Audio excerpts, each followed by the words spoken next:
Ekonom senior Didik Rahbini mengkritik keras Presiden Joko Widodo soal utang. Pasalnya, peningkatan utang negara di era pemerintahan mantan Gubernur DKI Jakarta itu lebih besar dibandingkan periode presiden sebelumnya. Berdasarkan data Kementerian Keuangan, sambungnya, utang pemerintah pusat tercatat sebesar Rp2.608,78 triliun pada akhir 2014. Jokowi sendiri mulai menjabat pada Oktober tahun 2024. Per akhir September tahun 2022, utang pemerintah tembus Rp7.420,47 triliun. Artinya, terjadi lonjakan utang sekitar Rp4.800 triliun selama 8 tahun pemerintahan Jokowi. Sementara itu, penambahan utang pada era pemerintahan SBY selama 10 tahun yaitu tahun 2004 sampai tahun 2014 hanya Rp1.309 triliun. Jadi saya bisa bilang Jokowi raja utang.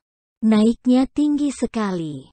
Terlalu banyak melakukan utang, kata Didik, Selasa, tanggal 13 Desember tahun 2022.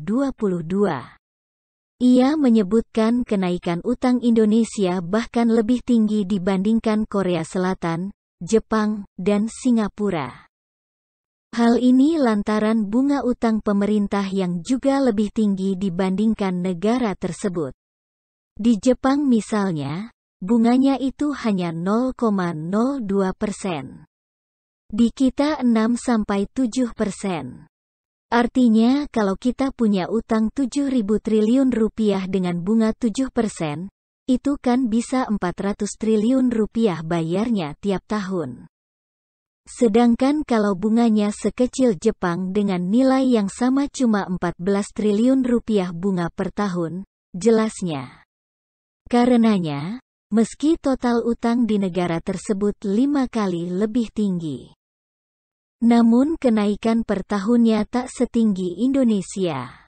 Sehingga, meski penarikan utang baru dilakukan dengan nominal yang sama, jumlah penambahan utangnya tak sama.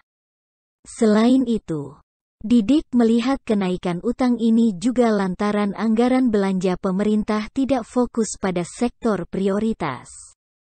Harusnya saat pandemi fokus belanja untuk perlindungan sosial saja dan program lain ditunda dulu. Namun, pemerintah justru memaksakan program kebijakan yang tidak urgen. Contohnya pembangunan ibu kota negara Nusantara. Padahal, proyek itu membutuhkan anggaran yang tidak sedikit dan memakan porsi APBN. Tak ayal, penarikan utang menjadi lebih tinggi. Contohnya, pada 2020 pemerintah menambah utang baru hingga Rp1.600 triliun, atau di atas target APBN hanya Rp1.200 triliun.